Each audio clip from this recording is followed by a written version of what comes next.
রমজান মাস আসলে আমার বন্ধুর সাথে তারাবি নামাজের রাকাত নিয়ে দ্বন্দ্ব হয়। সোশ্যাল মিডিয়ায় কিছু আলেমের ভিডিও দেখে এখন 8 রাকাত তারাবি পড়ে। জামাতের সাথে প্রতিদিন 20 রাকাত তারাবি পড়া সুন্নতে মুআক্কাদা। এই ক্ষেত্রে কোনো এশকালের সুযোগ নাই। হ্যাঁ, কেউ যদি জামাতে না যায়, একা একই পড়ে, অসুস্থ থাকে, ওজোর থাকে, তখন সে 8 রাকাত 12 রাকাত পড়তে পারে একা। কিন্তু জামাতে উপস্থিত হলে 20 রাকাতই তাকে পড়তে হবে। এইটা হযরত ওমর রাদিয়াল্লাহু তাআলা আনহু যখন শুরু করেছেন তখন কোনো সাহাবী এশকাল করেন নাই। হযরত ওমরের কাজটা ইজমায়ে সাহাবা দিয়ে প্রমাণিত হয়ে গেছে। আর রাসূলুল্লাহ সাল্লাল্লাহু আলাইহি ওয়াসাল্লামের হাদিস আছে, আলাইকুম বিসুন্নতি ওয়া সুন্নাতিল খুলাফাইর রাশিদিন আল মাহদিয়িন।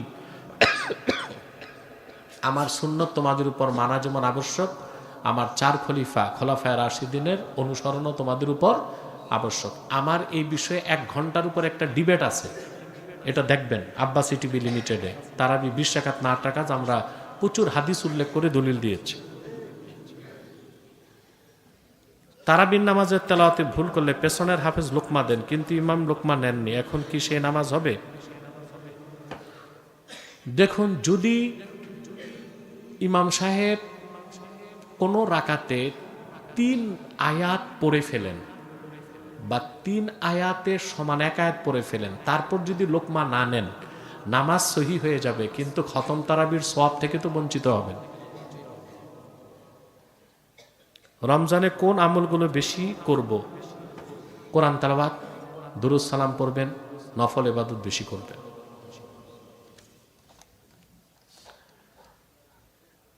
মাগরিব নামাজের পর 6 রাকাত আওয়াবিন নামাজ পড়ে, এটা কতটুকু ঠিক? এটা তো মূল আলোচনাতেই বলে ফেলছি। হ্যাঁ, তাহলে প্রশ্ন লেখা হয়েছে আমার আলোচনার আগে।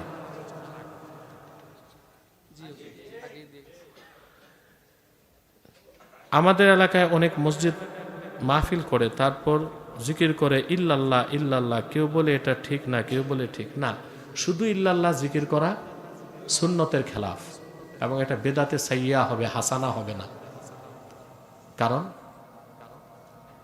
কুল্লু আমরিন উহদিসা ইউখালিফুল কুরআন ওয়া সুন্নাহ ওয়া আসরা সাহাবাতি ওয়া ইজমা আল উম্মাহ ফাহিয়া বেদাতুন সাইয়্যা।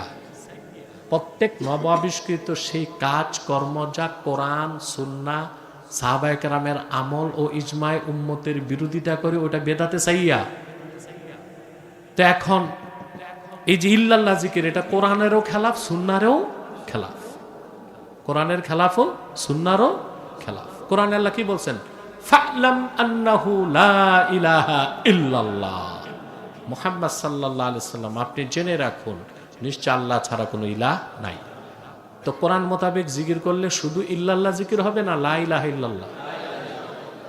হাদিস শরীফে এসেছে, রাসূলুল্লাহ সাল্লাল্লাহু আলাইহি সাল্লামকে সাহাবায়ে কেরাম জিজ্ঞেস করেছেন যে, আল্লাহর হাবিব সাল্লাল্লাহু আলাইহি সাল্লাম সাহাবায়ে কেরামকে বলেছেন যে জাদ্দিদু ঈমানাকুম, তোমরা তোমাদের ঈমানকে তাজা করো। তো সাহাবায়ে কেরাম জিজ্ঞেস করেছেন, কাইফা নুজাদ্দিদু ঈমানানা ইয়া রাসূলুল্লাহ সাল্লাল্লাহু আলাইহি ওয়াসাল্লাম, ঈমানকে কিভাবে তাজা করব? আল্লাহর হাবিব সাল্লাল্লাহু আলাইহি ওয়াসাল্লাম বললেন, কাসসিরু লা ইলাহা ইল্লাল্লাহ, বেশি বেশি পড়ো লা ইলাহা ইল্লাল্লাহ। তো রাসূলুল্লাহ সাল্লাল্লাহু আলাইহি ওয়াসাল্লামের নির্দেশ, জিকির করতে হবে পুরা লা ইলাহা ইল্লাল্লাহ। সেখানে আমরা যদি শুধু ইল্লাল্লাহ বলি, ব্যাকরণগত দিক থেকে সহি কি সহি না পরের বিষয়, তরিকাগত দিক দিয়া কি সুন্নতের খেলাফ না? তো তরিকাগত দিক দিয়া যেটা সুন্নতের খেলাফ, ওটা বেদাতে হাসানা হয় না সাইয়্যা হয়? তাসবিহ দ্বারা জিকির করা বা গণনা করা কি ঠিক? হ্যাঁ, ঠিক, সমস্যা নাই। এ ব্যাপারে হাউইলের ফাতাওয়া ইমাম সুয়ুতী দলিল উল্লেখ করছেন, তাসবিহ দিয়ে পড়াও কি চলবে।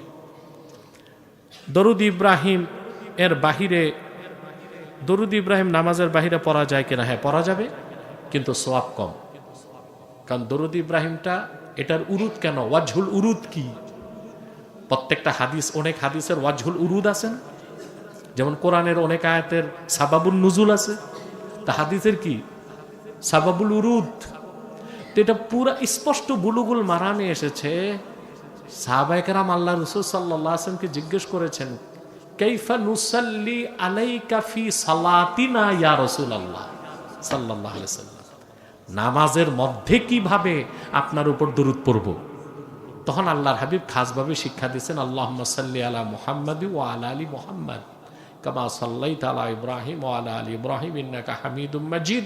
আল্লাহুম্মা বারিক আলা মুহাম্মাদ ওয়া আলা আলি মুহাম্মাদিন কামা বারাকতা আলা ইব্রাহিম ওয়া আলা আলি ইব্রাহিম ইন্নাকা হামিদুম মাজিদ। ঠিক না? আর এটার নাম দরুদ ইব্রাহিম না, এটার নাম সালাত ফিত তাশাহুদ, তাশাহুদের দরুদ। ফতুয়া স্বামীতে আসছে দরুদ ইব্রাহিম নাম, ওটা ওরফ হিসেবে ইবনে আবিদিন স্বামী উল্লেখ করছেন, হাদিসে তো নাই। হাদিসে তো আসছে সালাত ফিত তাশাহুদ। তাহলে এটা খাস না নামাজের জন্য? অন্য সময় পড়া যাবে, সোয়াব কম, কিন্তু এখানে শুধু দরুদ আছে, সালাম নাই। আল্লাহর নির্দেশ সাল্লু আলাইহি ওয়া সাল্লিমু তাসলিমা, শুধু দরুদ না, দরুদ সালাম। তো বলবেন নামাজে সালাম কই? আত্তাহিয়াতে আগে সালাম পড়ি, তারপরই দরুদ ইব্রাহিম পড়ি। বুঝলেন? পড়া যাবে কিন্তু সোয়াব কম। সেই দরুদই পড়া উচিত যে দরুদের দরুদও আছে, সালাম আছে। এতে আল্লাহর নির্দেশ পুরা মানা হয়, সাল্লু আলাইহি ওয়া সাল্লিমু তাসলিমা। বুঝলেন? আরেকটা বিষয়, এই দরুদ ইব্রাহিম এটাকে যদি শ্রেষ্ঠ দরুদ বলা হয় নামাজের বাইরে, নামাজের ভিতরে না, তাহলে হাদিস পড়ার সময় ক্বালা রাসূলুল্লাহ সাল্লাল্লাহু আলাইহি ওয়াসাল্লাম পড়েন কেন? এটা তো দরুদ ইব্রাহিম না। পুরা দরুদটা পড়া দরকার না? দরুদ ইব্রাহিম কেন পড়ি না? আমরা পড়ি ক্বালা রাসূলুল্লাহ সাল্লাল্লাহু আলাইহি ওয়াসাল্লাম।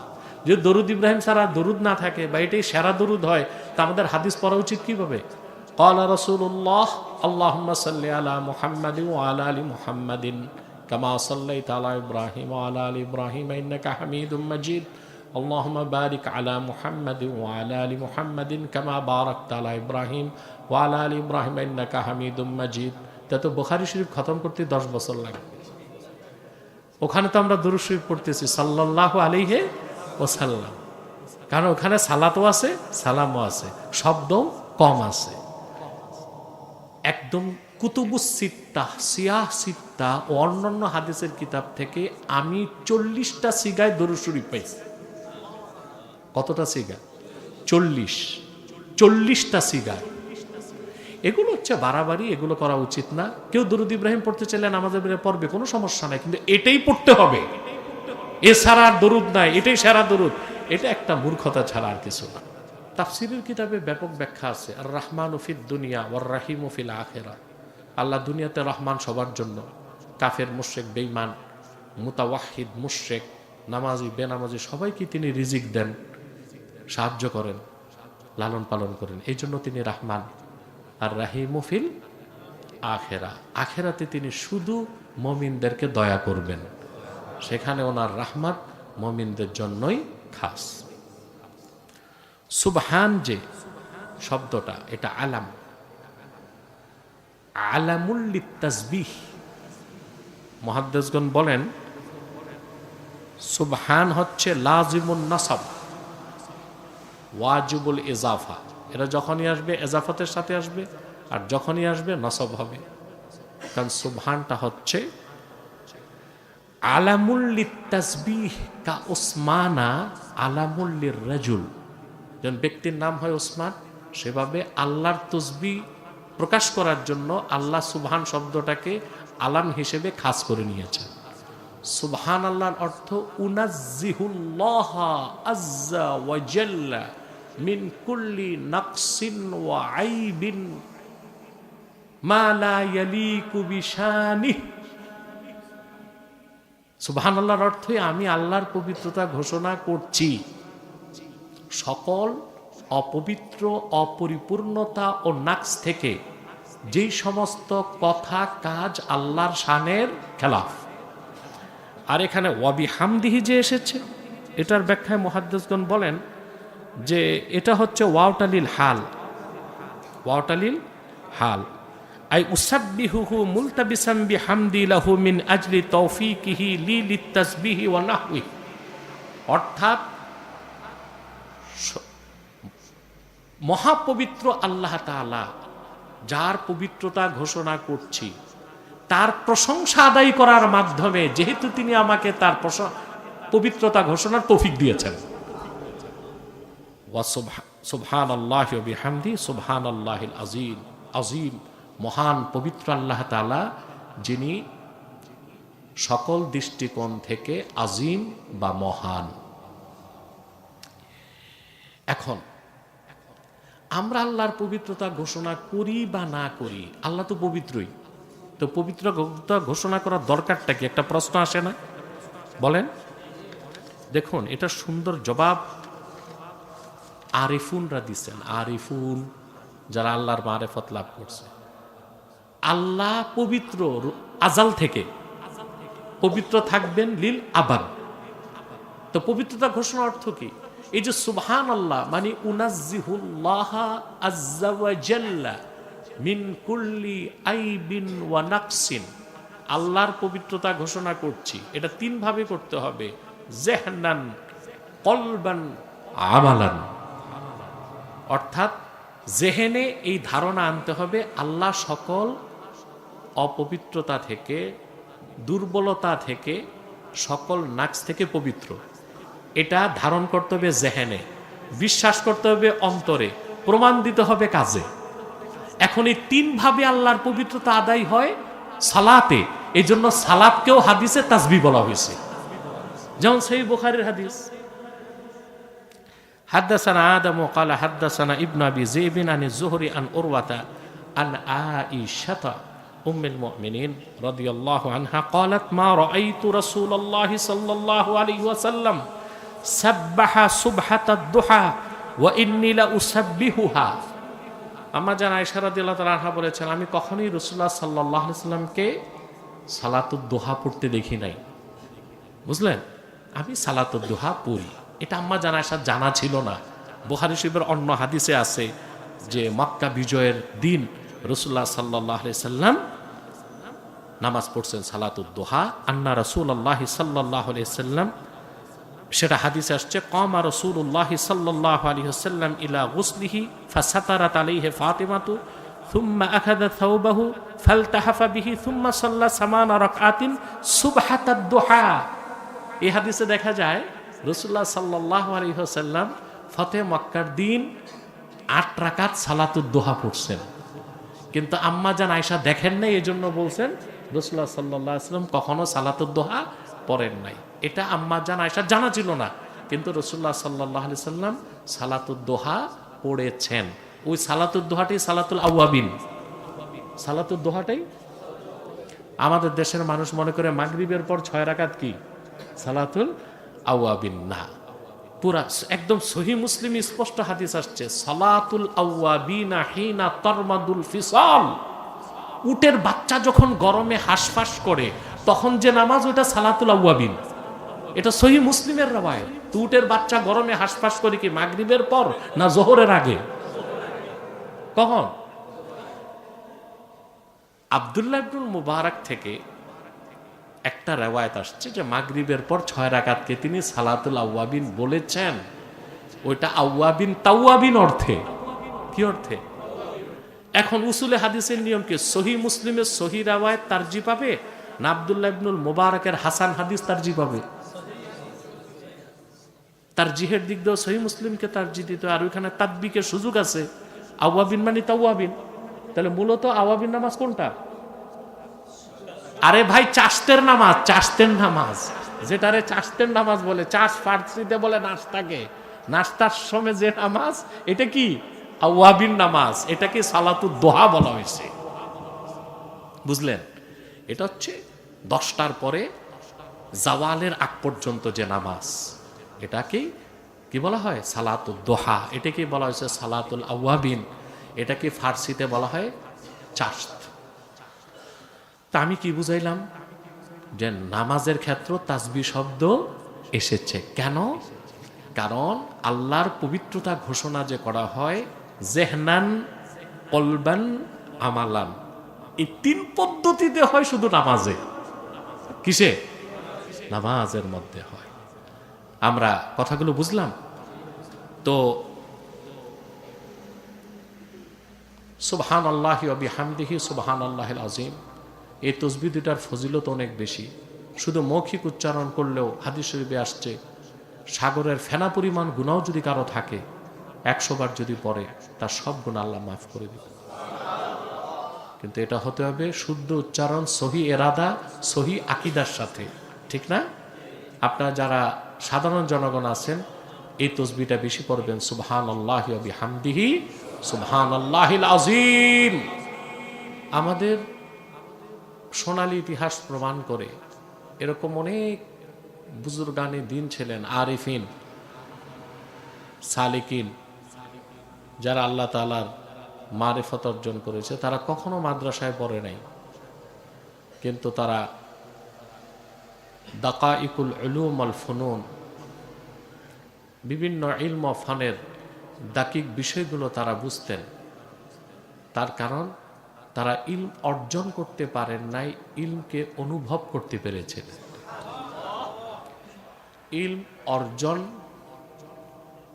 ইলম অর্জন করা এটা হচ্ছে মালুমাত, আর ইলমকে অনুভব করা সেটা হচ্ছে ইয়াকিন। ইয়াকিন হচ্ছে জাওয়ালুশ শাক। ঈমানটা তো ইকরার বিল লিসান, তাসদীকুম বিল জিনান। এই যে তাসদীকুম বিল জিনান, এটাই ইয়াকিন, যেটা সম্পর্ক অন্তরের বিশ্বাসের সাথে, ওইটা হচ্ছে ঈমানের রোকন। আর ইকরার বিল লিসান হচ্ছে শারতুন লি ইজরাইল আহকাম, এটা হচ্ছে হুকুম প্রয়োগ করার জন্য শর্ত। তো তাসদিক বিল জিনান, যেটা ঈমানের যে অংশটা রোকন, যেটা সম্পর্ক হৃদয়ের সাথে, বিশ্বাসের সাথে, ওইটাই ইয়াকিন। আর ইয়াকিন হচ্ছে এক প্রকার ইলম, আর ওই ইলমটা তথ্যগত নয়, অনুভবগত। সেই জন্য এই যে ইলমকে অনুভব করা, এটা আল্লাহর বিরাট এক রহমত। আল্লাহ যাকে খুশি পছন্দ করেন তাকেই আল্লাহ তাআলা ইলমকে অনুভব করার সুযোগ দেন। আর সেটাই হচ্ছে ফিকহ ফিদ্দীন, দ্বীনের সমাজ ওইটাই। সুবহানাল্লাহ। এই জন্য পৃথিবীর বড় বড় মুহাদ্দিস, মুফাসসির, মুজতাহিদ প্রত্যেকের রুহানি ওস্তাদ ছিল।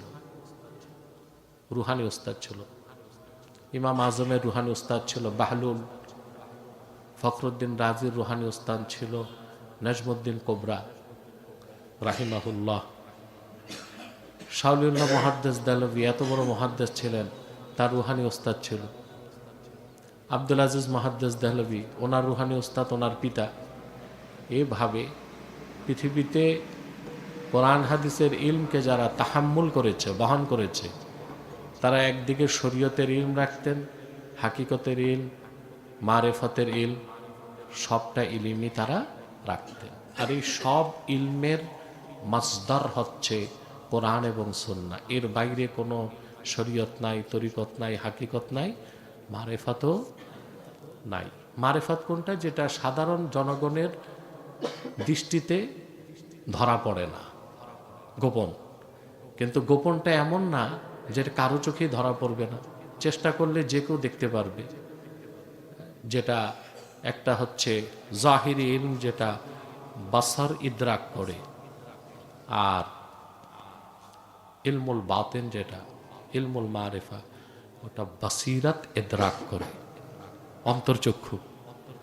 অন্তর্চক্ষু কি করে? ইদরাক করে। সুবহানাল্লাহ। তো এই আমাদের দেশে যেমন কিছু ভণ্ড পীর, সুফি দরবেশ, সুফিবাদের নামে কিছু কথা বলে যে এগুলো কোরআন হাদিসের বাইরে গোপন তত্ত্ব, এরকম কোনো গোপন তত্ত্ব নাই। একটি হাদিসেরও অপব্যাখ্যা করে তারা, যে সাহাবী বলেছেন, হযরত আবু হুরায়রা রাদিয়াল্লাহু তাআলা আনহু, হাফিজতু মির রাসূলিল্লাহি সাল্লাল্লাহু আলাইহি ওয়াসাল্লাম উইআয়াইন, আমি রাসূলুল্লাহ সাল্লাল্লাহু আলাইহি ওয়াসাল্লামের কাছ থেকে দুই ধরনের ইলম অর্জন করছি। উইআয়াইন আই জরফাইন, দুই ভাণ্ড। কয় ভাণ্ড? ফাম্মা আহাদুহুমা ফাবাসাসতুহু, এক প্রকার ইলম আমি প্রচার করেছি। ওয়াম্মাল আখর লাবাসাসতুহু লাকুতিয়া হাদাল বুলউম আই মাজরাত তাআম, আরেক প্রকার ইলম প্রচার করি নেই, যদি করি তা আমার খাদ্যনালী কেটে ফেলা হবে। এখন কিছু কিছু সুফিবাদী এই হাদিসের অপব্যাখ্যা করে বলে যে এটাই ইলমে মারেফত, এটা গোপন, এটা কি গোপন, এটা কেউ জানে না। না, এরকম কোনো গোপন জিনিস শরীয়তে ইসলামে নাই। সেটা হচ্ছে ইদরাক করতে পারা, ইদরাক করতে না পারা, ওইটা এক বিষয়, কিন্তু গোপন বলে কিছু নাই। তা হযরত আবু হুরায়রা যে ইলমটা প্রচার করেন না, ওইটা কি তাহলে? উমদাতুল কারিতে বদরুদ্দিন আইনি লিখছেন, সুবহানাল্লাহি বিহামদিহি, খোলাফায়ে রাশিদিনের পরে যে জালেম শাসকরা আসবে, কারা কারা, সবার নাম আল্লাহ রাসূল বলে দিয়েছিলেন। এই জন্য আবু হুরায়রা রাদিয়াল্লাহু তাআলা আনহু সবসময় দোয়া করতেন, আল্লাহুম্মা ইন্নী আউযু বিকা মিন ইমারাতিস সিবিয়ান, আল্লাহ আমি নাবালেগ অপ্রাপ্ত বয়স্কদের, কম জ্ঞানের অধিকারীদের শাসন আমল থেকে তোমার কাছে পানাহ চাই। আল্লাহ তার দোয়া কবুল করছেন। হযরত আবু হুরায়রা 60 হিজরিতে ইন্তেকাল করছেন, আর ইয়াজিদ 61 হিজরিতে ক্ষমতায় বসছে। তাহলে ভেদ বলে কিছু ইসলামে নাই। এটা হচ্ছে ইদরাক করতে পারা, ইদরাক করতে না পারা। সুবহানাল্লাহ। তো ইলমের যে অংশটা সম্পর্ক ইয়াকিনের সাথে, ইমানের সাথে, ওইটা হচ্ছে ইমানেরই অংশ, সেটা হচ্ছে ইয়াকিন। সেটা কি? ইয়াকিন। সেই ইলম যত বাড়ে, মানুষের কাছে আল্লাহর মারিফত তত প্রকাশিত হয়, এবং ফায়াজহারু লাহু গায়বুল গায়েব, আল্লাহ তার কাছে গায়েব না গায়েবের গায়েবটাও প্রকাশ করতে থাকেন। ওইটা ইলমে মারিফত। ওটাই কি? ইলমে মারিফত। ইলমে মারিফত এমন কিছু না যে শরীয়তের সীমার বাইরে যেতে হবে, হ্যাঁ, এইরকম কিছু না। তো আমি যে কথাটা বলতে চাইলাম, ইলম হচ্ছে নূর, এটা আল্লাহ যাকে খুশি তাকে দান করেন। এখন এটা ধরে রাখার উপায় কি?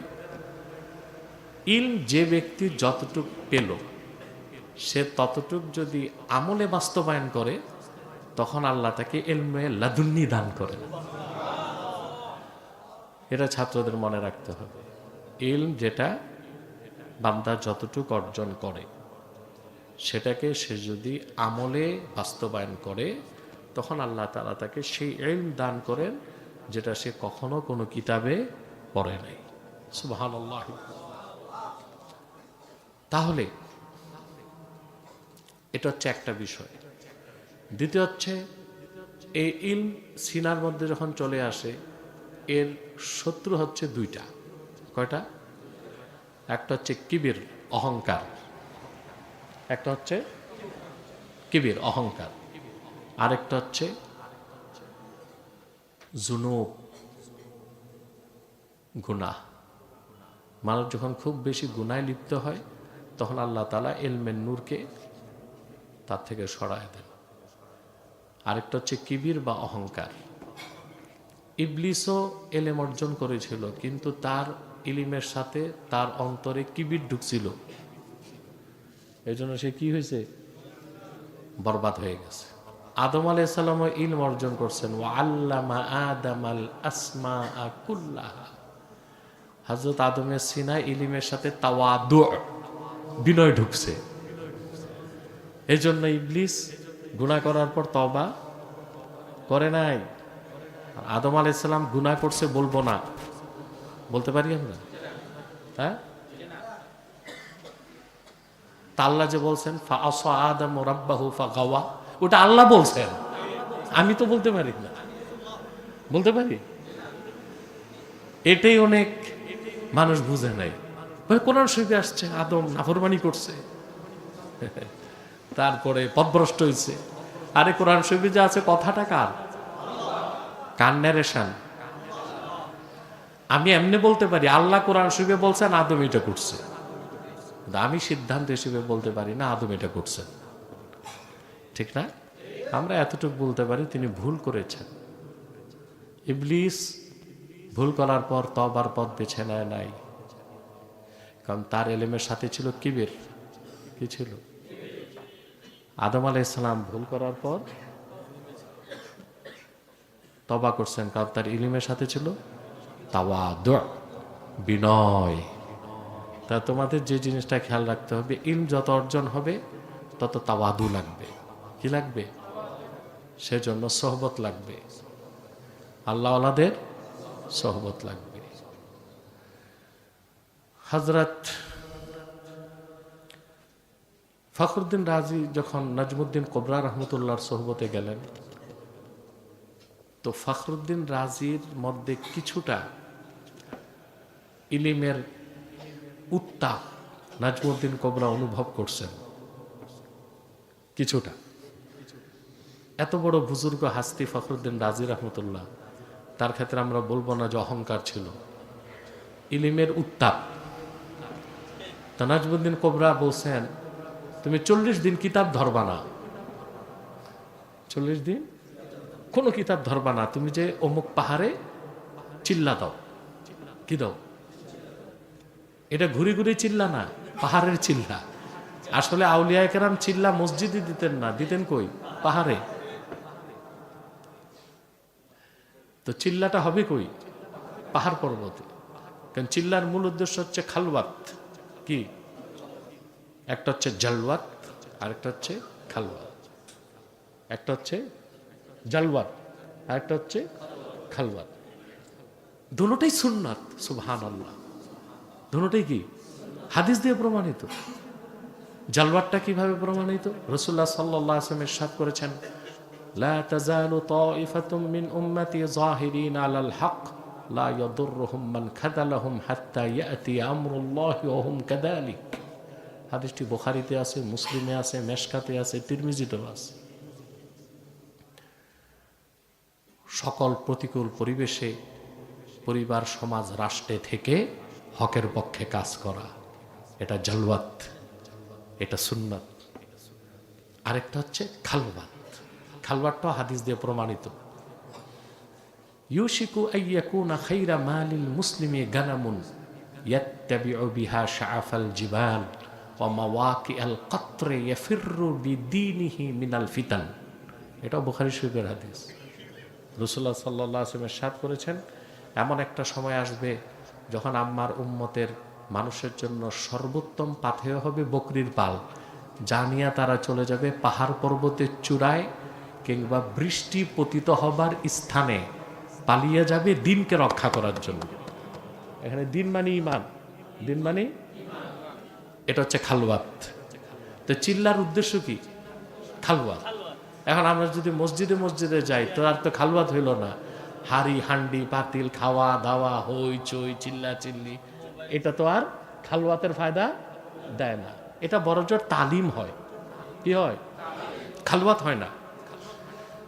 কষ্ট হচ্ছে আপনাদের? তো নাজমুদ্দিন কোবরা দেখছেন যে ফখরুদ্দিন রাজির এলিমে তাপ আছে, বলছে তুমি 40 দিন কিতাব ধরবা না, তুমি পাহাড়ে অমুক পাহাড়ের গুহায় যে মুরাকাবা মুশাহাদা করো। 40 দিন পার হইতে পারে নাই, 30 দিন পার হওয়ার পরই আর ওনার সহ্য হয় নাই। ফখরুদ্দিন রাজি তাফসীর লেখা শুরু করছেন আর লিখে ফেললেন পৃথিবীর বিখ্যাত তাফসীর মাফাতিহুল গায়েব। 40 দিন পুরা হয় নাই, ও যে 30 দিন করছে এটার বরকত আছে। তো এই বরকতে আল্লাহ তাআলা থেকে অফুরন্ত ইলমের নেয়ামত দান করলেন, তিনি বিখ্যাত তাফসীর লিখে ফেললেন। কিন্তু তিনি নাজমুদ্দিন কোবরার কাছে বায়াত নিতে পারেন নাই। মৃত্যুর সময় ফখরুদ্দিন রাজিকে শয়তান এসে ওয়াসওয়াসা দিয়েছে। আল্লাহর তৌহিদের বিপক্ষে শয়তান যুক্তি দিছে, ইমাম রাজি খণ্ডন করছেন। করতে করতে প্রায় 100 দলিল তিনি দিলেন ইমাম রাজি। ইবলিস সবগুলো খণ্ডন করছে। হঠাৎ দেখেন এটাকে তাসাউফের ভাষায় বলে ইস্তেমদাদে রুহানি, ইস্তেমদাদে রুহানি। হঠাৎ দেখেন নাজমুদ্দিন কোবরা এসে বলতেছেন রুহানি ভাবে, ফখরুদ্দিন তুই ইবলিসরে বল বিনা দলিলে আল্লাহ এক। ইবলিস ভেঙে গেছে। কিছু সময় সোহবতের এটা ফল পাইছে, ঠিক না? তাহলে এলেমের শত্রুকে না কিবির, অহংকার। 2 নম্বরটা হচ্ছে জুনুব, গুনাহ। যারা খুব বেশি গুনায় নিয়মিত হয়, মানে আসররা ফিল মাসিয়া, নিয়মিত গুনাহ করে, বিগায়ের তওবাটা করে না, তখন আল্লাহ তাআলা তার ইলমটাকে মাসলুব করে দেন, সলব করে দেন। তো তোমাদের কাছে আমার নসিহত থাকবে, গুনাহ তো হতেই পারে, কিন্তু তাৎক্ষণিক তওবা করে নিতে হবে আর গুনাহের পরিমাণ কমাতে হবে। আর দ্বিতীয় হচ্ছে বিনয় বা তাওয়াদু। দ্বিতীয়টা কি? বিনয়। এখন আমাদের দেশে বিনয়ের অর্থ বুঝে না, অনেক পীর মাশায়েখ আছে বিনয় বুঝে না। বিনয় বলতে মনে করে জুব্বাটা ছিঁড়া, টুপিটায় তালি, প্লাস্টিকের জুতা 7 বার ঝালাই দিছে, মনে করে এটাই বিনয়। না, তাওয়াদু যেটা, এটা সম্পর্ক সুরতের সাথে না, সিরাতের সাথে। তুই সিরা কুর্তা, তালিযুক্ত টুপি, প্লাস্টিকের জুতা পরে হাঁটলে এটা বিনয়? এটা রহবানিয়াত। এটা কি? বৈরাগ্যতা। লা রহবানিয়াতা ফিল ইসলাম। ইসলামে কোনো বৈরাগ্যতা নাই। হ্যাঁ, এখানে বহুত কথা আছে, সব তো বলাও যায় না এত কম সময়ে। 4টা তরিকা না? কাদরিয়া, চিশতিয়া, নকশবন্দিয়া, মুজাদ্দিদি। এখন চিশতিয়া তরিকার আবার বৈশিষ্ট্য হচ্ছে খুব কম খাওয়া, পোশাক আশাকে কৃচ্ছতা। কিন্তু নকশবন্দিয়া তরিকায় তার বিপরীত। নকশবন্দিয়া তরিকা হচ্ছে যে না, নকশবন্দিয়া, সুবহানাল্লাহ, এই পৃথিবীতে যত রাজা বাদশা আসছে সব নকশবন্দিয়া তরিকায়। আমরাও নকশবন্দি। তো বাহাউদ্দিন নকশবন্দি রহমতুল্লাহর তরিকার 2টা সিফত। কয়টা? একটা হচ্ছে তাআল্লুকুজ জাহির মা আল খালকে ওয়াল বাতিন মা আল খালেক। বাইরের সম্পর্ক থাকবে সৃষ্টির সাথে, দিলের সম্পর্ক আল্লাহর সাথে। সুবহানাল্লাহ। এই জন্য শাহ কারামাত আলী জনপুরি রহমতুল্লাহি আলাইহি 4 তরিকার খেলাফত নিয়েছেন সৈয়দ আহমদ বেরেলি থেকে, কিন্তু ওনাকে বেশি তাকিদ দিয়েছেন সৈয়দ আহমদ বেরেলি নকশবন্দিয়া তরিকা।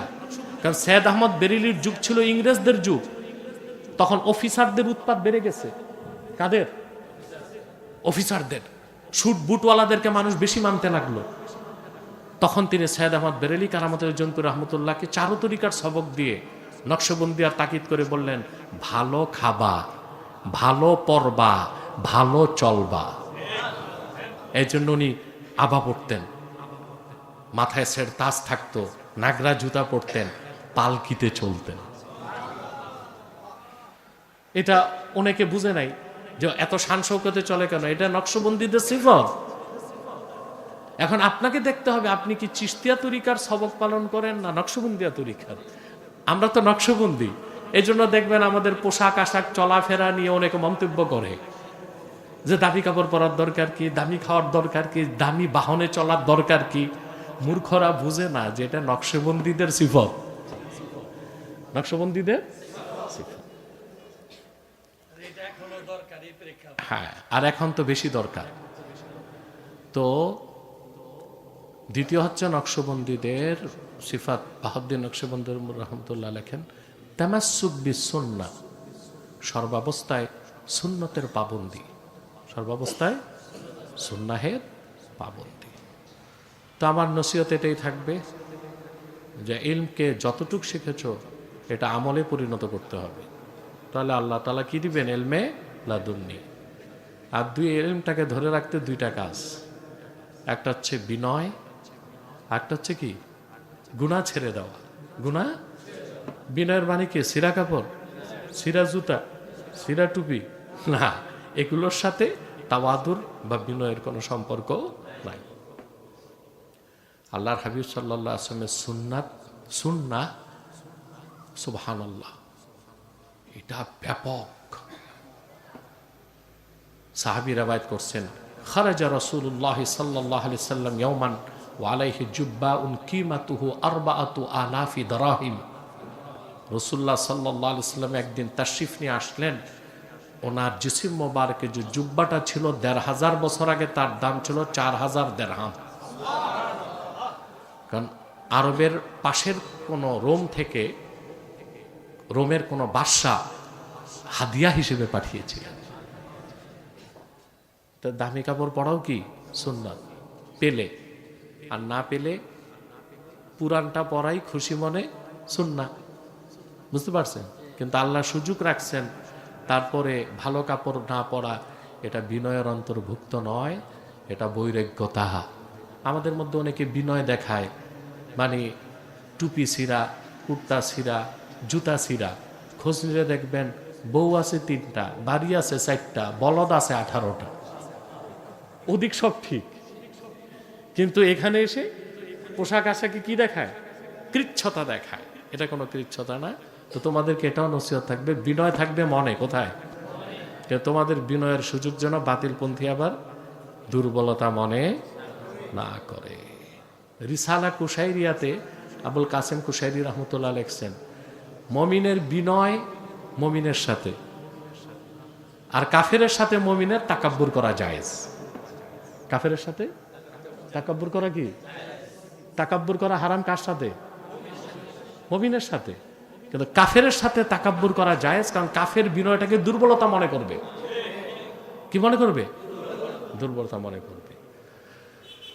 আল্লাহ আমাদেরকে কবুল করুক, মঞ্জুর করুক। বিসমিল্লাহির রহমানির রহিম। ওয়াবিহি ক্বালা হাদাসানা আহমদ ইবনে ইশকাব ক্বালা হাদাসানা মুহাম্মদ ইবনে ফুযাইল আন উমারাহ ইবনে আল-কাকা আন আবি যুরআহ আন আবি হুরায়রা রাদিয়াল্লাহু তাআলা আনহু ক্বালা ক্বালা আন-নবী সাল্লাল্লাহু আলাইহি ওয়াসাল্লাম كلمتان حبيبتان إلى الرحمن خفيفتان على اللسان ثقيلتان في الميزان سبحان الله وبحمده سبحان الله العظيم. মুহাদ্দিসিনে কেরাম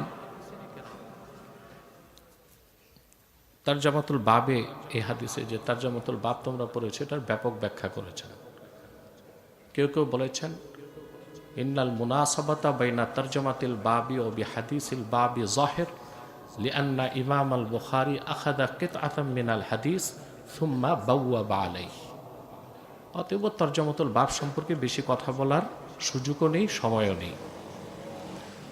কিছু শব্দের ব্যাখ্যা আবার ইমাম বুখারী করে দিয়েছেন। ইমাম বুখারীর আদত অনুযায়ী তারজামাতুল বাব কায়েম করতে তিনি কখনো কখনো কোরআন কারীমের আয়াতকে উল্লেখ করে ইক্তেফা করেছেন, কখনো কখনো হাদিস রওয়ায়াত করেছেন তালিকান, অন্যদের শর্তে সহি, ওনার শর্তে সহি না। আবার কখনো কখনো মারফু মুত্তাসিল মুসনাদ হাদিসও তিনি অংশবিশেষ উল্লেখ করেছেন। এখানে তিনি শেষ বাবে কোরআন কারীমের আয়াত তিনি উল্লেখ করেছেন সূরা আম্বিয়া থেকে 47 নম্বর আয়াত। আল্লাহ তাআলা বলেছেন وَنَضَعُ الْمَوَازِينَ الْقِسْطَ لِيَوْمِ الْقِيَامَةِ فَلَا تُظْلَمُ نَفْسٌ شَيْئًا। এটার সংক্ষিপ্ত তাফসীরের সাথে ব্যাখ্যাটা এইরকম আসে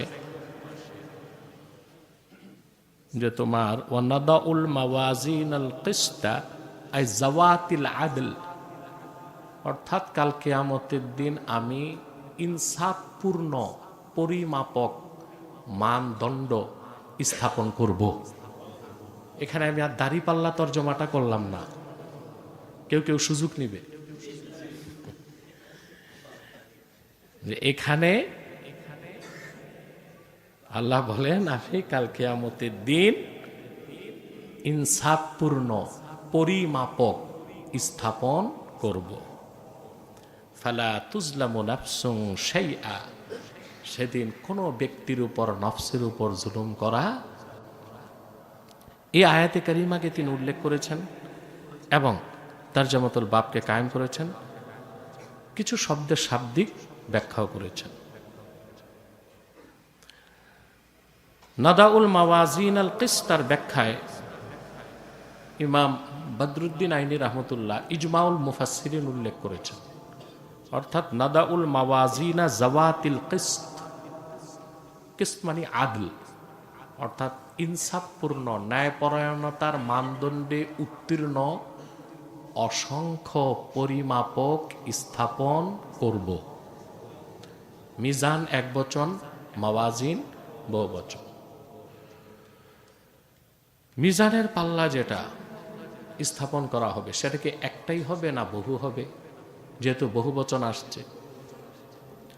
আবার প্রশ্ন হচ্ছে এটা বিষয়টা কি আরাজি নাকি হিস্সি, অর্থাৎ এটা কি রূপক অর্থে আসছে না বিমূর্ত কোনো জিনিস, অর্থাৎ কোনো বস্তু না, এইরকম না বস্তু। সেই ক্ষেত্রে আহলুস সুন্নাহ ওয়াল জামাতের মত হচ্ছে ইন্নাহু জিসমুন মাহসুসুন যু লিসানিন ওয়া কিফাতাইন, সেটা একটা বস্তু, একটা মাহসুস, যাকে ধরা যাবে, ছোঁয়া যাবে, ধরা যাবে, এবং জবান বিশিষ্ট হবে। মিজানের পাল্লা 2 হাতল বিশিষ্ট হবে। ওয়াল্লাহু তাআলা ইয়াজআলুল আ'মালা ওয়াল আকওয়ালা কাল আ'য়ানি মাওজুনাতান আও তুজানু সুহুফুহা। আল্লাহ সুবহানাহু ওয়া তাআলা মানুষের কর্মগুলোকে আর কথাগুলোকে চোখে যেভাবে দেখা যায় সেভাবে মিজানের পাল্লায় স্থাপন করবেন, পরিমাপ দিবেন, কিংবা আমলগুলো লেখা হবে যে আমল নামায়, সে আমল নামাগুলোকে কি করবেন, ওজন দিবেন। তাহলে এটা হচ্ছে জিসমম মাহসুস, কোনো আরাজি বিষয় না, বিমূর্ত না, মূর্তমান, তাকে ধরা যাবে, ছোঁয়া যাবে। এখন এই কথার পক্ষে আবার কোরআন কারীমের আয়াত পাওয়া যায়। আল্লাহ তাআলা বলেন ইয়াউমা তাজিদু কুল্লু নাফসিম মা আমিলাত মিন খাইরিন মুহদারা ওয়া মা আমিলাত মিন সু তাওয়াদ্দু লাউ আন্না বাইনাহা ওয়া বাইনাহু আমাদাম বাঈদা। সেই কিয়ামতের দিন প্রত্যেক ব্যক্তি যা ভালো কাজ করেছে তা উপস্থিত দেখবে, আর যে সে খারাপ গুনার কাজ করেছে সেটাও সে দেখবে। তাহলে দেখা যায় আমলগুলোকে দেখা যাবে। তা আমলকে যদি দেখা যায় তো বোঝা যায় যে আমলগুলোকে আল্লাহ তাআলা জিসিম দিবেন, তারপরে মিজানের পাল্লায় ওজন করবেন। ওয়া আন্না আ'মালা বানি আদম ওয়া কাওলাহুম ইউজানু ওয়া ফি riwayatin তুজানু। তারজমাতুল বাবে দুটোই ইমাম বুখারী উল্লেখ করেছেন যে বনি আদমের আমলগুলো এবং কথাগুলোকে ওজন দেওয়া হবে। ওজন দেওয়া হবে কিভাবে? এই ক্ষেত্রে আবার প্রায় অধিকাংশ মুহাদ্দিসই একমত। قد ذكروا أن الأعمال والأقوال تتجسد بإذن الله تعالى فتوزن। প্রত্যেক কথা আর আমল আল্লাহর হুকুমে দেহ লাভ করবে। কি লাভ করবে? নামাজের একটা আকার থাকবে, রোজার একটা আকার থাকবে, নেক আমলগুলোর আকার হবে খুব সুন্দর ভালো, আর খারাপ আমলগুলো কুৎসিত এবং কদাকার।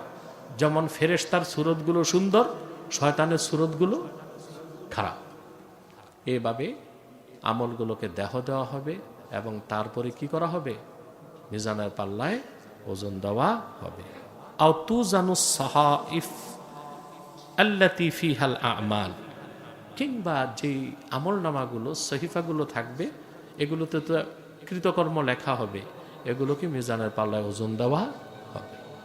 এখন একটা প্রশ্ন আসে, একজন মানুষ 100 বছর বেঁচেছে, 15 বছর বয়সে বালেগ হয়েছে, বালেগ হওয়ার পর থেকে সে তো বহুত সওয়াব করছে, অনেক গুনার কাজ করেছে, 85 বছরের এই আমল যে লিখবে ফেরেশতা, এই খাতাগুলো কত বস্তা হবে? এটা একটা প্রশ্ন আসে। জ্ঞানবিজ্ঞানের এই যুগে এই প্রশ্নের কোনো মূল্য নাই। আমরা দেখি অন্তত 10,000 কিতাব একটা ছোট্ট ডিস্কের মধ্যে, চিপসের মধ্যে আমরা আনতে পারি, পারি না? 10 মাক্তাবা শামেলা, এটা একটা ডিস্কে আনা যায় না? হাজার হাজার কিতাব একটা ডিস্কের মধ্যে আনা যায়, এক আঙ্গুলে এটাকে বহন করা যায়। এই যদি হয় মানুষের সৃষ্টি, আল্লাহ সুবহানাহু ওয়া তাআলা ওনার কুদরত সব কিছুর ঊর্ধ্বে, চিন্তারও অনেক ঊর্ধ্বে। মিজানের পাল্লা একটা হবে না অনেকগুলো হবে? এটা একটা প্রশ্ন। যেহেতু আল্লাহ তাআলা মাওয়াজিন বহুবচন ব্যবহার করেছেন, এই ক্ষেত্রে ইমাম বাগাবী রাহমাতুল্লাহি আলাইহি লেখেন, যে কথাটি বদরুদ্দিন আইন উল্লেখ করেছেন, বাগাবীও তা উল্লেখ করেছেন, অফিল আখবারি আন্নাল মিজান লাহু লিসানুন ওয়া কিফাতান। মিজানের পাল্লা এটা জিসমু মাহসুস, এটার জবান থাকবে, দুইটা হাতলও থাকবে, পাল্লার যা থাকে, পাল্লার যা থাকে। এবং এটা যে কোনো আরাজি জিনিস না, মানবী কোনো জিনিস না। এই কথাটা বারবার কেন বলতেছি? সুফিবাদী যারা, মহিউদ্দিন ইবনুল আরাবি রহমতুল্লাহ, উনি খুব ভালো ছিলেন, বুজুর্গ, কিন্তু ওনার পরবর্তী কিছু অনুসারী কোরআন করিমের আয়াতের তাহরিফ করছে। কি করেছে? এর মধ্যে অন্যতম একটা তাহরিফ হচ্ছে, কিছু কাফের সুফিবাদী বলে যে বিবেকটাই মিজানের পাল্লা, কিংবা বলে মিজানের পাল্লা বলতে কোনো কিছু থাকবে না। অথচ ইজমাউল মুফাসসিরিন, বাগাবী, ইবনে কাসির, তাফসির নাসাফি, তাফসির কবির, তাফসির দুর্রে মনসুর, তাফসির খাজেন, তাফসির মাদারেক, সবগুলো তফসিরে আসছে যে মিজান যেটা, এটার একটা জবান থাকবে, দুইটা হাতল থাকবে। একটি হাদিসও বাগাবী উল্লেখ করেছেন, রুইয়া আন্না দাউদ আলাইহিস সালাম সাআলা রাব্বাহু আন ইউরিয়াহুল মিজান। দাউদ আলাইহিস সালাম, এই হাদিসটা আমি দেখেছি বাগাবীতে আছে, ইবনে কাসিরে আছে, নাসাফিতে আছে, তাফসির কবিরে আছে, অধিকাংশ তফসিরে। দাউদ আলাইহিস সালাম একদিন আল্লাহ তাআলাকে বললেন যে আমাকে মিজান দেখান আল্লাহ, মিজানটা দেখব, মিজানের পাল্লাটা দেখব। ফাআরাহু কুল্লা কিফাতিম মা বাইনাল মাশরিক ওয়াল মাগরিব। আল্লাহ তাকে দেখালেন এক একটা যে হাতল, তার দূরত্ব পৃথিবীর পূর্ব পশ্চিমের দূরত্ব সমান। ফাগুশিয়া আলাইহি, তিনি বেহুশ হয়ে গেছেন। সুম্মা আফাকা ফাকালা ইয়া ইলাহি মানিল্লাযী ইয়াকদিরু আন ইয়ামলাআ কিফাতাহু হাসানাতিন। জ্ঞান ফেরার পর তিনি বলছেন, হায় আল্লাহ, তো তোমার জমিনে এমন কোন বান্দা আছে একটা হাতলেরই বিস্তৃতি পূব থেকে পশ্চিম, দুনিয়ার পূব থেকে পশ্চিম যতটুক এতটুক বিস্তৃতি একটা হাতলের, তো তোমার কোন বান্দা আছে নেক আমল দিয়ে এটা ভরতে পারবে? ফাকালা ইয়া দাউদ, আল্লাহ বললেন, হে দাউদ, ইন্নী ইযা রাদিতু আলা আবদি মালাতুহা বিতামরাতিন। আমি যখন কোনো বান্দার উপর রাজি হয়ে যাব, একটা খেজুর দিয়া ভরে দিব। তাহলে এই হাদিস থেকেও দেখা যায় মিজানের পাল্লা এটা জিসমম মাহসুস, এটা কোনো মানবী বিষয় না, আরাজি বিষয় না, বিমূর্ত জিনিস না, কাল্পনিক কিছু না, এটা দেহ বিশিষ্ট। হ্যাঁ, এটার জবান থাকবে এবং কি থাকবে, দুইটা হাতলও থাকবে। ইমামে কুরতুবী এই আয়াতের তাফসীর করতে যে লেখেন, ইন্নাহু ইয়াদুল্লু বিযাহিরিহি আলা আন্না লিকুল্লি মুকাল্লাফিন মিজানান তুজানু বিহি আ'মালুহু ফাতুদাউল হাসানাতু ফি কিফফাতিন ওয়াস সাইয়্যাতু ফি কিফফাতিন। কুরতুবী বলেন যে আল্লাহ যেহেতু মাওয়াজিন বা বহুবচন ব্যবহার করছেন, জাহিরি আয়াত থেকে বোঝা যায় যে প্রত্যেক মানুষের জন্য আলাদা আলাদা মিজানের পাল্লা থাকবে, প্রত্যেক মানুষের জন্য আলাদা আলাদা মিজানের পাল্লা থাকবে। একটা হাতলে তার হাসানাত নেক আমলগুলো ওজন করা হবে, আর একটা হাতলে গুনাহগুলোকে ওজন করা হবে। এরপরে হযরত ইমাম ফখরুদ্দিন রাজি রহমতুল্লাহ আলাই, তিনিও মিজানের ব্যাপারে বলেন যে এটা কোনো বিমূর্ত জিনিস না, এটা একটা বস্তু, আল্লাহর একটা সৃষ্টি। তিনি উল্লেখ করেন, وهو قول أئمة السلف أنه سبحانه يدع الموازين الحقيقية فتوزن بها الأعمال। যে সালফে সালিহিন সবাই একমত যে আল্লাহ তাআলা মিজান যেটা স্থাপন করবেন, পরিমাপক, যা ইনসাফের মানদণ্ডে উত্তীর্ণ, তা হাকিকি অর্থে, এটা কোনো মানবী অর্থে নয়, যেখানে বান্দাদের আমলগুলোকে ওজন করা হবে। ওয়ানিল হাসান হুয়া মিজানুন লাহু কিফাতানি ওয়া লিসানুন ওয়া হুয়া বিয়াদি জিবরিল আলাইহিস সালাম। হাসান আল বসরি থেকে ব্যাখ্যা এসেছে, মিজানের পাল্লা, এটার জবান থাকবে, দুইটা হাতলও থাকবে, হযরত জিবরিলের হাতে থাকবে এটার কর্তৃত্ব। তারপর ইমাম ফখরুদ্দিন রাজুও দাউদ আলাইহিসসালামের ঘটনাটিকে উল্লেখ করেছেন, ইমাম কুরতুবী উল্লেখ করেছেন, ইবনু কাসির উল্লেখ করেছেন।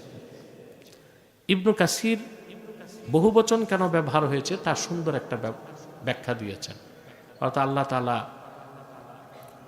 ওয়ানাদাউল মাওয়াজিন কেন বলেছেন, এটার ব্যাখ্যা ইবনু কাসির লেখেন, ওয়া ইন্নামা জুমিআ বিইতিবারি তাআদ্দুদিল আ'মালিল মাওজুনাতি ফিহি, অর্থাৎ মিজানের পাল্লা একটাই, কিন্তু ওই একটা পাল্লাতে তো অনেক রকম আমল মাপা হবে, এই জন্য বহুবচন শব্দটা এসেছে। এটার একটা সবগুলো শুরু হাত দেখে আমার একটা অভিজ্ঞতা, যেমন একটা বিশাল গাছ, বিশাল শত শত ঠালপালা, শত শত ঠালপালা, এখন প্রত্যেকটা ঠালে পাখি বসে আছে, প্রত্যেকটা ঠালে পাখি বসে আছে, গাছ তো একটাই, ঠাল অনেকগুলো। এখন কেউ একজন দেখলো একটা ঠালে পাখি বসে আছে, সে বলল যে ওখানে গাছে একটা পাখি, আরেকজন দেখলো আরেক ঠালে পাখি, আরেকজন দেখলো আরেক ঠালে পাখি। এখন প্রত্যেকেই বলতে যেয়ে বলল যে পাখিগুলো গাছগুলোতে বসে আছে, গাছ কিন্তু একটাই, ঠালগুলোতে বসে আছে, মূল মিজানের পাল্লা একটাই হবে, মিজানের পাল্লা একটাই হবে, হাতল দুটাই হবে।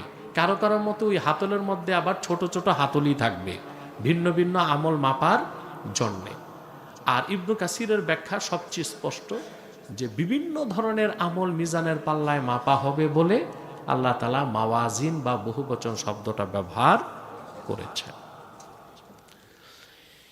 ইমামে বুখারী সহিহ বুখারী শুরু করলেন কিতাবুল ঈমান দিয়ে। প্রথম বাব, বাবু কাইফা কানা বাদুল ওয়াহয়ি ইলা রাসূলিল্লাহি সাল্লাল্লাহু আলাইহি ওয়াসাল্লাম ওয়া কওলিল্লাহি আযজা ওয়া জাল। মুহাদ্দিসগণ বলেন যাকারাল বুখারী বাবাল ওয়াহয়ি ফি আউয়ালি সহিহিল বুখারী কাল মুকদ্দমা। তিনি কিতাবুল ঈমানের একদম প্রথম বাব, বাবুল ওয়াহী হিসেবে উল্লেখ করেছেন, মুকদ্দমা হিসেবে। অর্থাৎ কোরআন কারীমের মাসদার যেমন লৌহে মাহফুজ ওয়াহী, হাদিসের মাসদারও লৌহে মাহফুজ ওয়াহী। পার্থক্য কোরআন মাতলু, হাদিস গায়রে মাতলু। ঈমান দিয়ে শুরু করলেন। বুখারী শরীফের শেষ অধ্যায় হচ্ছে কিতাবুত তাওহীদ, আর সেখানে তিনি শেষ হাদিস আনলেন এই যে সুবহানাল্লাহি ওয়া বিহামদিহি সুবহানাল্লাহিল আযীম। এখানে একটা মিল আছে, মিলটা হচ্ছে যে মানুষের ঈমান আনা এটাও দুনিয়াতে, নিয়ত সহি করা এটাও দুনিয়াতে, আর এই আমলের পরিসমাপ্তি ঘটবে মিজানের পাল্লায় ওজন দেবার পরে। ঈমান, আমল, নিয়ত সবকিছু দুনিয়ায়, আর তার পরিসমাপ্ত ঘটবে মিজানের পাল্লায় ওজন দেবার পরে। এই জন্য তিনি শেষ হাদিস কিতাবুল তাওহীদে মিজানের পাল্লা সংক্রান্ত সুবহানাল্লাহি ওয়া বিহামদিহি সুবহানাল্লাহিল আযীম এই হাদিসটিকে উল্লেখ করেছেন। দ্বিতীয় হচ্ছে যারা ঈমান পৃথিবীতে আনবে, কোরআন সুন্নাহ মোতাবেক চলবে, জান্নাতে তাদের বক্তব্য কি হবে? ওয়া আখিরু দাওয়ানা আনিল হামদুলিল্লাহি রাব্বিল আলামিন। এজন্য শেষ হাদিসে হামদও আছে, তাসবিহও আছে, সেই হাদিসটিকে তিনি উল্লেখ করেছেন। আল্লামা বদরুদ্দিন আইনি লেখেন, খাতামাল বুখারী কিতাবাহু বিত-তাসবিহি ওয়াত-তাহমিদি কামা বাদাআ আউওয়ালাহু বিহাদিসিন নিয়াতি আমালাম বিহি। যে কথাটা বদরুদ্দিন আইনি এক লাইনে বলেছেন সেটাই আমরা আমাদের ব্যাখ্যা হিসেবে বললাম।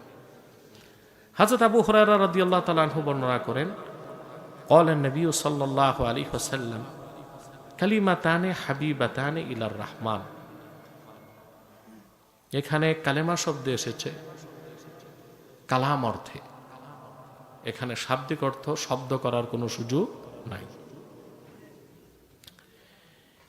মুহাদ্দিসগণ বলেন ওয়া তুতলাকুল কালিমাতু আলাইহি আই কালামান, কালিমাতান আই কালামান, ওয়া তুতলাকুল কালিমাতু আলাইহি কামা ইউকালু কালিমাতু শাহাদা। যেমন কালেমা শাহাদা অনেকগুলো শব্দ নিয়ে একটা বাক্য বলা হয় কালেমা, ঠিক সেইভাবেই সেই দৃষ্টিকোণ থেকেই এখানে দুইটি বাক্যকে দুইটি কালেমা বলা হয়েছে।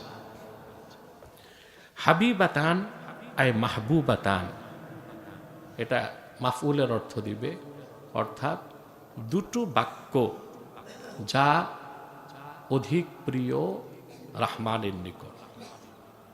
দুটো বাক্য যা রহমান আল্লাহ তাআলার নিকট অধিক প্রিয়। ওয়াল মুরাদু মাহবুবিয়াতু কাইলিহিমা, এখানে দুটো বাক্য আল্লাহর কাছে প্রিয়র অর্থ হচ্ছে এই দুটো বাক্য উচ্চারণ যে করবে সে আল্লাহর কাছে প্রিয়।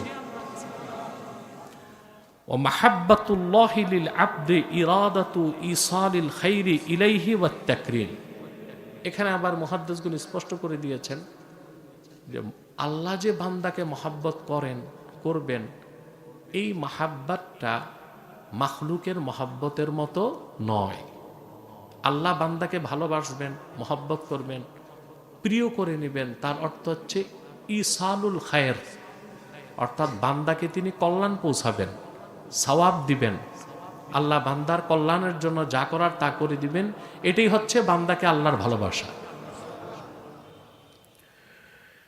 তারপরে দেখা যাচ্ছে হাদিসে রাসূলুল্লাহ সাল্লাল্লাহু আলাইহি ওয়াসাল্লাম আল্লাহ তাআলার অনেকগুলো নামের মধ্যে রহমান নামটাকেই নির্বাচন করেছেন। কালিমাতানে হাবিবাতানে ইলার রহমান। কেন? তাখসিসু লফজির রহমান মিন বাইনি সাইরিল আসমাইল হুসনা লিআন্নাল কসদা মিনাল হাদিস বায়ানু সিআতি রাহমাতিল্লাহি তাআলা আলা ইবাদিহি হাইসু ইউজাজি আলাল ফি'লিল কলিল বিথওয়াবিল কাসীর। আল্লাহর রহমান নামটা আর রহমানু ওয়ার রহিমু মুশতাকানে মিনার রাহমা, আল্লাহর রহমান নাম রহিম নাম দুটোটাই রাহমাত থেকে। কিসের থেকে? পার্থক্য কি? রহমান এটা আমের ফায়দা দেয়, অর্থাৎ তিনি পৃথিবীতে সবাইকে দয়া করেন, সবাইকেই। আরেকটা অর্থ হচ্ছে যে তিনি কম ইবাদতে বেশি সওয়াব দেন, যতটুক পারিশ্রমিক পাওয়া দরকার তার চেয়ে লক্ষ গুণ বাড়ায় দেন। এটা রহমানের কাজ। এই জন্য রাসূলুল্লাহ সাল্লাল্লাহু আলাইহি সাল্লাম আল্লাহ তাআলার আসমাউল হুসনার মধ্যে এই হাদিসে রহমান নামটার জিকির করেছেন। তাফসীরের কিতাবে ব্যাপক ব্যাখ্যা আছে। আর রহমানু ফিদ দুনিয়া ওয়ার রাহিমু ফিল আখিরাহ, আল্লাহ দুনিয়াতে রহমান সবার জন্য, কাফের মুশরিক বেঈমান মুতাওয়াহিদ মুশরিক নামাজি বেনামাজি সবাইকে তিনি রিজিক দেন, সাহায্য করেন, লালন পালন করেন। এই জন্য তিনি রহমান। আর রাহিমু ফিল আখিরাহ, আখিরাতে তিনি শুধু মুমিনদেরকে দয়া করবেন, সেখানে ওনার রহমত মুমিনদের জন্যই খাস। সুবহান যে শব্দটা এটা আলাম, আলামুল লিত্তাসবিহ। মুহাদ্দিসগণ বলেন সুবহান হচ্ছে লাজিমুন নাসব ওয়াজিবুল ইজাফা, এটা যখনই আসবে ইজাফাতের সাথে আসবে, আর যখনই আসবে নসব হবে। কারণ সুবহানটা হচ্ছে আলামুল লিত্তাসবিহ কা উসমানা আলামুল লিররাজুল, যেন ব্যক্তির নাম হয় ওসমান, সেভাবে আল্লাহর তসবিহ প্রকাশ করার জন্য আল্লাহ সুবহান শব্দটাকে আলাম হিসেবে খাস করে নিয়েছেন। সুবহান আল্লাহর অর্থ উনাজ্জিহুল্লাহ আজ্জা ওয়া জাল্লা মিন কুল্লি নাকসিন ওয়া আইবিন মা লা ইয়ালিকু বিশানিহি। সুবহান আল্লাহর অর্থই আমি আল্লাহর পবিত্রতা ঘোষণা করছি, সকল অপবিত্র অপরিপূর্ণতা ও নাকস থেকে যেই সমস্ত কথা কাজ আল্লাহর শানের খেলাফ। আর এখানে ওয়াবি হামদিহি যে এসেছে, এটার ব্যাখ্যায় মুহাদ্দিসগণ বলেন যে এটা হচ্ছে ওয়াওটালিল হাল, ওয়াওটালিল হাল আই উসাব্বিহুহু মুলতাবিসাম বিহামদি লাহু মিন আজলি তৌফিকিহি লি লিত্তাসবিহি ওয়া নাহউহি, অর্থাৎ মহাপবিত্র আল্লাহ তাআলা যার পবিত্রতা ঘোষণা করছি তার প্রশংসা আদায় করার মাধ্যমে, যেহেতু তিনি আমাকে তার পবিত্রতা ঘোষণার তৌফিক দিয়েছেন। সুবহানাল্লাহি ওয়া বিহামদি সুবহানাল্লাহিল আযীম। আযীম মহান পবিত্র আল্লাহ তাআলা, যিনি সকল দৃষ্টিকোণ থেকে আযীম বা মহান। এখন আমরা আল্লাহর পবিত্রতা ঘোষণা করি বা না করি, আল্লাহ তো পবিত্রই, তো পবিত্রতা ঘোষণা করার দরকারটা কি? একটা প্রশ্ন আসে না? বলেন। দেখুন, এটা সুন্দর জবাব আরিফুনরা দিচ্ছেন। আরিফুন, যারা আল্লাহর মারেফত লাভ করছে। আল্লাহ পবিত্র আজাল থেকে, পবিত্র থাকবেন লিল আবাদ। তো পবিত্রতা ঘোষণার অর্থ কি? এই যে সুবহানাল্লাহ মানে উনাজ্জিহুল্লাহ আজ্জা ওয়া জাল্লা মিন কুল্লি আইবিন ওয়া নাকসিন। আল্লাহর পবিত্রতা ঘোষণা করছি, এটা তিন ভাবে করতে হবে: জেহনান, কলবান, আমালান। অর্থাৎ জেহেনে এই ধারণা আনতে হবে আল্লাহ সকল অপবিত্রতা থেকে, দুর্বলতা থেকে, সকল নাকস থেকে পবিত্র। এটা ধারণ করতে হবে জেহেনে, বিশ্বাস করতে হবে অন্তরে, প্রমাণ দিতে হবে কাজে। এখন এই তিন ভাবে আল্লাহর পবিত্রতা আদায় হয় সালাতে। এই জন্য সালাতকেও হাদিসে তাসবিহ বলা হয়েছে। যেমন সহিহ বুখারীর হাদিস, হাদাসানা আদম ক্বালা হাদাসানা ইবনু আবি যায়ব আন যুহরি আন উরওয়াতা আন আয়েশা উম্মুল মুমিনিন রাদিয়াল্লাহু আনহা ক্বালাত মা রাআইতু রাসূলুল্লাহি সাল্লাল্লাহু আলাইহি ওয়াসাল্লাম সাব্বাহা সুবহাতাদ দুহা ওয়া ইন্নী লা উসাব্বিহুহা। আম্মা জান আয়েশা রাদিয়াল্লাহু তাআলা আনহা বলেছেন, আমি কখনোই রাসূলুল্লাহ সাল্লাল্লাহু আলাইহি ওয়াসাল্লামকে সালাতুদ দুহা পড়তে দেখি নাই। বুঝলেন? আমি সালাতুদ দুহা পড়ি, এটা আম্মা জান আয়েশার জানা ছিল না। বুখারী শরীফের অন্য হাদিসে আছে যে মক্কা বিজয়ের দিন রাসূলুল্লাহ সাল্লাল্লাহু আলাইহি ওয়াসাল্লাম নামাজ পড়ছেন সালাতুদ দুহা। আন্না রাসূলুল্লাহ সাল্লাল্লাহু আলাইহি ওয়াসাল্লাম, সেটা হাদিসে আসছে, কামা রাসূলুল্লাহ সাল্লাল্লাহু আলাইহি ওয়াসাল্লাম ইলা গুসলিহি ফাসাতারাত আলাইহি ফাতিমাতু থুম্মা আখাযা থাওবাহু ফালতাহাফা বিহি থুম্মা সাল্লা সামানা রাকআতিন সুবহাতাদ দুহা। এই হাদিসে দেখা যায় রাসূলুল্লাহ সাল্লাল্লাহু আলাইহি ওয়াসাল্লাম ফতে মক্কার দিন ৮ রাকাত সালাতুদ দুহা পড়ছেন। কিন্তু আম্মা জান আয়েশা দেখেন নাই, এজন্য বলছেন রাসূলুল্লাহ সাল্লাল্লাহু আলাইহি ওয়াসাল্লাম কখনো সালাতুদ দুহা পড়েন নাই। এটা আম্মা জান আয়েশার জানা ছিল না, কিন্তু রাসূলুল্লাহ সাল্লাল্লাহু আলাইহি ওয়াসাল্লাম সালাতুদ দুহা পড়েছেন। ওই সালাতুদ দুহাটাই সালাতুল আওয়াবিন। সালাতুদ দুহাটাই আমাদের দেশের মানুষ মনে করে মাগরিবের পর 6 রাকাত কি সালাতুল আওয়াবিন। না, পুরা একদম সহিহ মুসলিম স্পষ্ট হাদিস আসছে, সালাতুল আওয়াবিনা হিনা তারমাদুল ফিসাল। উটের বাচ্চা যখন গরমে হাঁসফাঁস করে তখন যে নামাজ, ওটা সালাতুল আওয়াবিন। এটা সহিহ মুসলিমের রাওয়ায়াত। তো উটের বাচ্চা গরমে হাঁসফাঁস করে কি মাগরিবের পর না জোহরের আগে? কখন? আব্দুল্লাহ ইবনুল মুবারক থেকে একটা রেওয়ায়েত আসছে যে মাগরিবের পর 6 রাকাতকে তিনি সালাতুল আওয়াবিন বলেছেন। ওইটা আওয়াবিন তাওয়াবিন অর্থে। কি অর্থে? এখন উসুলে হাদিসের নিয়ম কি? সহিহ মুসলিমের সহিহ রেওয়ায়েত তারজি পাবে না আব্দুল্লাহ ইবনুল মুবারকের হাসান হাদিস তারজি পাবে? তারজিহের দিক দিয়েও সহিহ মুসলিমকে তারজি দিতে, আর ওইখানে তাদবিকের সুযোগ আছে। আওয়াবিন মানে তাওয়াবিন। তাহলে মূলত আওয়াবিন নামাজ কোনটা? আরে ভাই, চাষতের নামাজ। চাষতের নামাজ যেটারে চাষতের নামাজ বলে, চাষ ফার্সিতে বলে নাস্তাকে। নাস্তার সময় যে নামাজ, এটা কি আওয়াবিন নামাজ। এটাকে সালাতুদ দুহা বলা হয়েছে। বুঝলেন? এটা হচ্ছে 10টার পরে জাওয়ালের আগ পর্যন্ত যে নামাজ, এটাকে কি বলা হয়? সালাতুদ দুহা। এটাকে বলা হয়েছে সালাতুল আওয়াবিন। এটাকে ফার্সিতে বলা হয় চাষত। তা আমি কি বুঝাইলাম? যে নামাজের ক্ষেত্র তাসবিহ শব্দ এসেছে কেন? কারণ আল্লাহর পবিত্রতা ঘোষণা যে করা হয় জেহনান, কলবান, আমালান, এই 3 পদ্ধতিতে হয় শুধু নামাজে। কিসে? নামাজের মধ্যে হয়। আমরা কথাগুলো বুঝলাম তো? সুবহানাল্লাহি ওয়া বিহামদিহি সুবহানাল্লাহিল আযীম, এই তাসবিহ দুটার ফজিলত অনেক বেশি।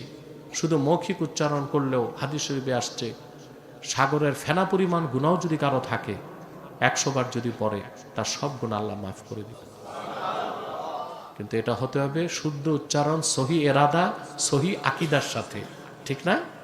আপনারা যারা সাধারণ জনগণ আছেন এই তসবিহটা বেশি পড়বেন, সুবহানাল্লাহি ওয়া বিহামদিহি সুবহানাল্লাহিল আযীম। আল্লাহ আমাদেরকে কবুল করুক, আল্লাহ আমাদেরকে মঞ্জুর করুক। আমরা আজকে দোয়া করে আপনাদের প্রিয় ছাত্রদেরকে বিদায় দিচ্ছি। আর যারা ইফতা করবে তারা তো ইনশাআল্লাহ রমজানের পর আসবে এবং ইফতা করার সুযোগ দেওয়া হবে ইনশাআল্লাহ। আমরা আমাদের যে ইফতা বিভাগটা এটা গতানুগতিক না, এখানে দাওয়াকে খুব জোর দেওয়া হয়। প্রত্যেক মুবাল্লিগ, প্রত্যেক মুফতি যেন মুবাল্লিগ হয়, দায়ী হয়, সেই দিকে আমরা যথেষ্ট নজর দিয়ে রাখি। হাদিস শরীফ রাখো।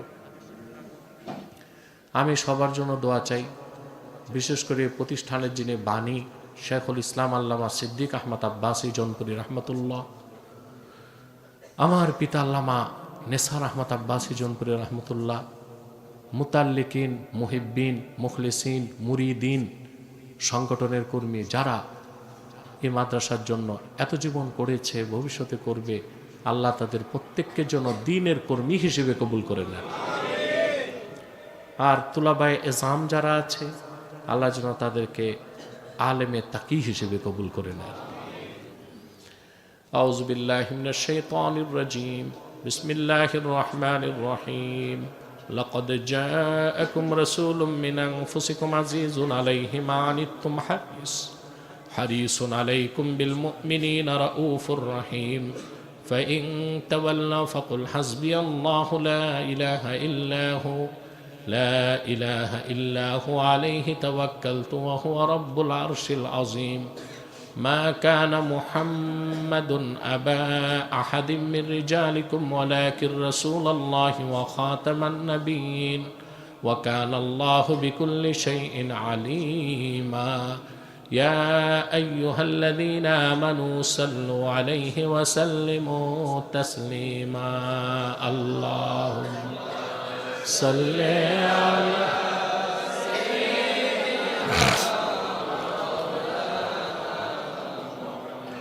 وعلى آل سيدنا مولانا محمد. اللهم صل على سيدنا مولانا محمد وعلى آل سيدنا.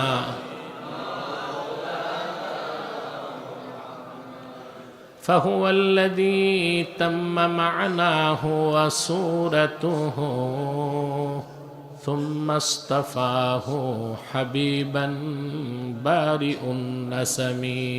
اللهم صل على مولانا محمد وعلى آل سيدنا.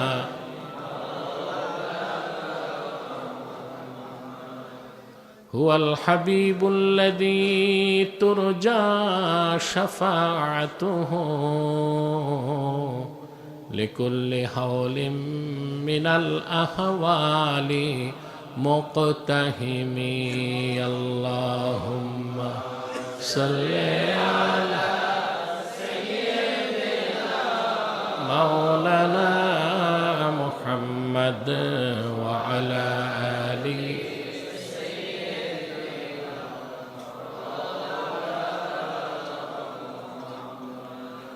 بسم الله الرحمن الرحيم. يا أيها النبي إنا أرسلناك شاهدا ومبشرا ونذيرا وداعيا إلى الله بإذنه وسراجا منيرا. وعن الإرباز بن سارية رضي الله تعالى عنه أنه قال سمعت رسول الله صلى الله عليه وسلم يقول إني عبد الله وخاتم النبيين وإن آدم لمنجدل في طينته. وفي آخر الحديث أن أم رسول الله صلى الله عليه وسلم رأت حين وضعته نورا أضاءت له كسور الشام.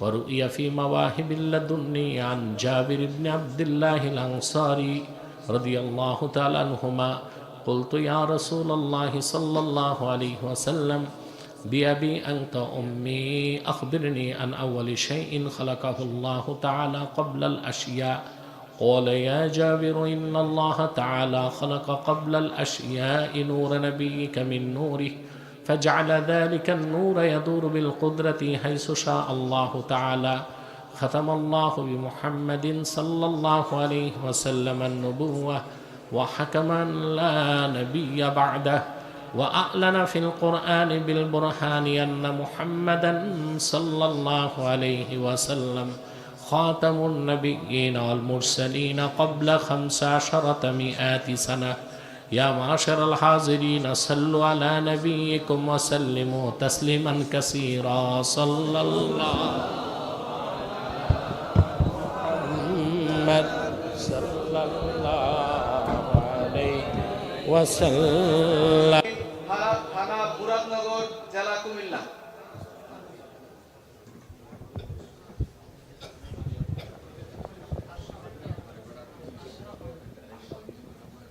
এরপর দেখতে সামনে আসবে হাফেজ মাওলানা মোহাম্মদ আশরাফ আলী নানুপুরি, পিতা মাওলানা কামরুল ইসলাম, থানা বেগমগঞ্জ, জেলা নোয়াখালী।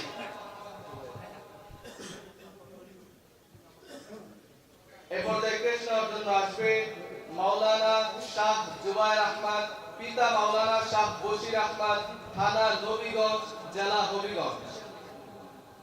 কৃষ্ণর জন্য এই পর্যায়ে মঞ্চে আসবে হাফেজ মাওলানা মোহাম্মদ তৈয়বুল ইসলাম সিয়াম, পিতা মোহাম্মদ রুহুল আমিন, থানা পটুয়াখালী সদর, জেলা পটুয়াখালী।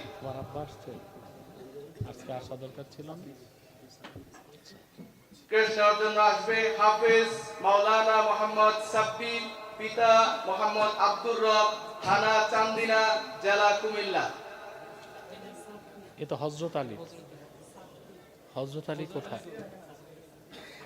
সাব্বিরকে দাও, যার নাম আগে তাকে আগে দাও।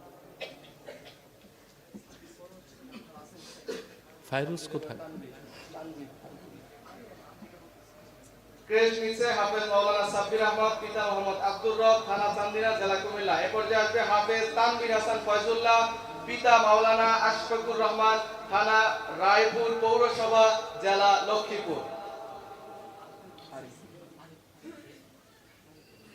কৃষ্ণের জন্য এই পর্যায়ে আসবে হাফেজ মাওলানা মোহাম্মদ আরিফ বিল্লাহ, পিতা হুমায়ুন কবির, থানা পাথরঘাটা, জেলা বরগুনা।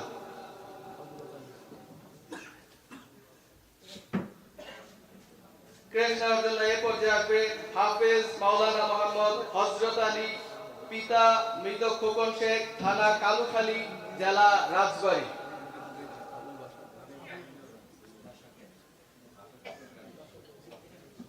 এই পর্যায়ে কৃষ্ণের জন্য আসবে হাফেজ মাওলানা মোহাম্মদ আবুল বাশার, পিতা মোহাম্মদ আব্দুর রাজ্জাক, থানা মধুখালী, জেলা ফরিদপুর।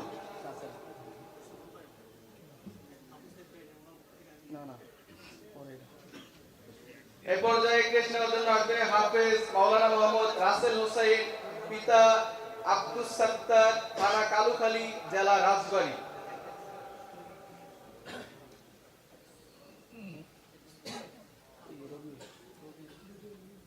এই পর্যায়ে কৃষ্ণের জন্য আসবে হাফেজ মাওলানা মোহাম্মদ রবিউল ইসলাম, পিতা আবুল বাশার, থানা কচুয়া, জেলা চাঁদপুর।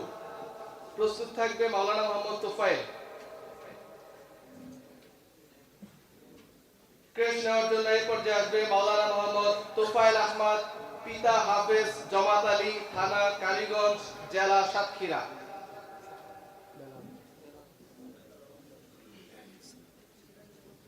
এই পর্যায়ে কৃষ্ণের জন্য আসবে মাওলানা মোহাম্মদ বেলাল হোসেন, পিতা শফিকুল ইসলাম, থানা বাঙ্গরা বাজার, জেলা কুমিল্লা। এই পর্যায়ে কৃষ্ণের জন্য আসবে মাওলানা মোহাম্মদ ইব্রাহিম খলিল, পিতা মোহাম্মদ ইধন মিয়া, থানা মুরাদনগর, জেলা কুমিল্লা।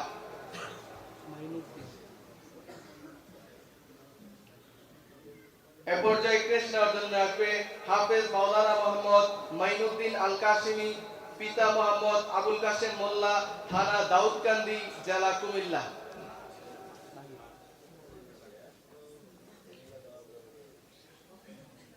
এই পর্যায়ে ক্রেশ নেওয়ার জন্য আসবে হাফেজ মাওলানা মোহাম্মদ নাহিদুল ইসলাম, পিতা জাকির হোসেন, থানা গজারিয়া, জেলা মুন্সিগঞ্জ।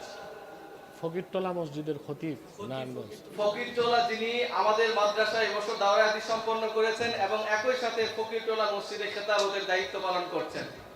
খেতাবত বুঝবে মানে খতিব। ফকিরটোলা মসজিদে উনি খতিব হিসেবে দায়িত্ব পালন করছেন।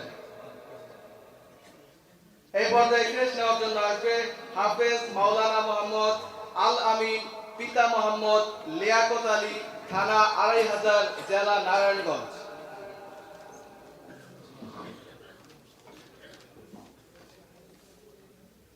মার্কাজ তাহরিক খাতমে নবুওয়াত কারামাতিয়া মাসলাউল উলুম মাদ্রাসা ১৪৪৬ এবং ৪৭ হিজরি শিক্ষাবর্ষে যারা ইফতা দাওয়া বিভাগ সম্পন্ন করেছে তাদেরকে ক্রেশ প্রদান করা হবে। প্রথমে ক্রেশ নেওয়ার জন্য আসবে মাওলানা মুফতি মোহাম্মদ মুজাহিদুল ইসলাম, পিতা মোহাম্মদ আবুল কাশেম, থানা ঝিনাইদহ সদর, জেলা ঝিনাইদহ। ক্রেশ নেওয়ার জন্য এই পর্যায়ে মঞ্চে আসবে হাফেজ মাওলানা মুফতি মোহাম্মদ শাহাদাত হোসেন বিক্রমপুরী, পিতা দেলোয়ার হোসেন, থানা সিরাজদি খান, জেলা মুন্সিগঞ্জ।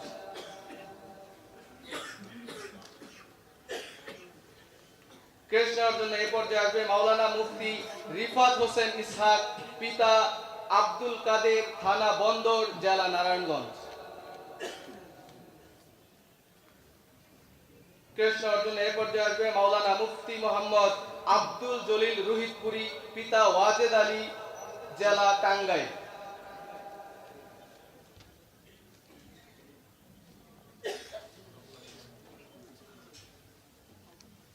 আল্লাহ তাআলা আমাদের এই সকল ভাইদের প্রত্যেককে দ্বীনের খাদেম হিসেবে কবুল করুন, আমিন।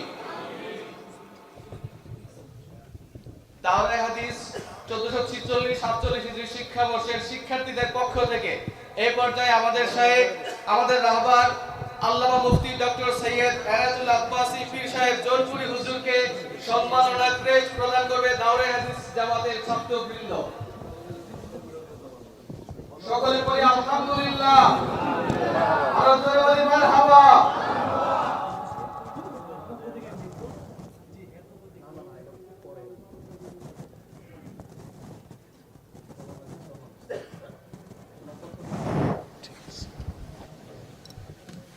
মাইকটা সেটিং করো।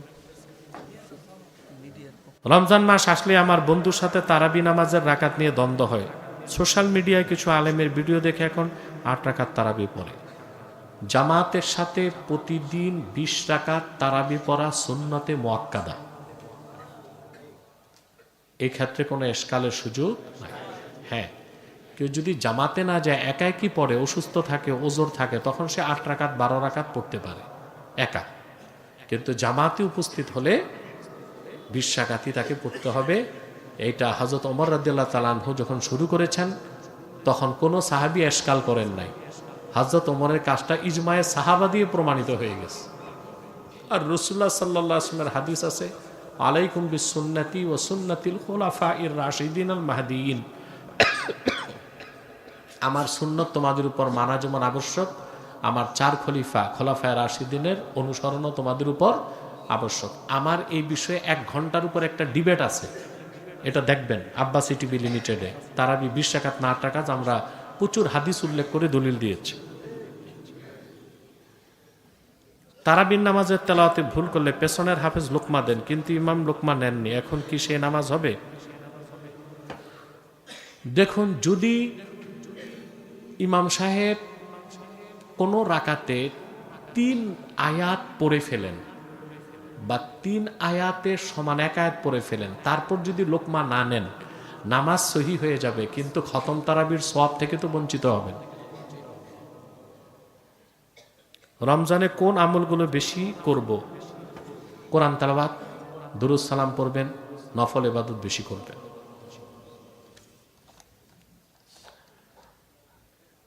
মাগরিব নামাজের পর ৬ রাকাত আওয়াবিন নামাজ পড়ে, এটা কতটুকু ঠিক? এটা তো মূল আলোচনাতেই বলে ফেলছি।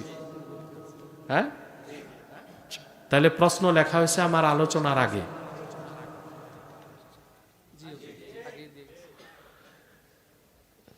আমাদের এলাকায় অনেক মসজিদ মাহফিল করে, তারপর জিকির করে ইল্লাল্লাহ ইল্লাল্লাহ, কেউ বলে এটা ঠিক না, কেউ বলে ঠিক না।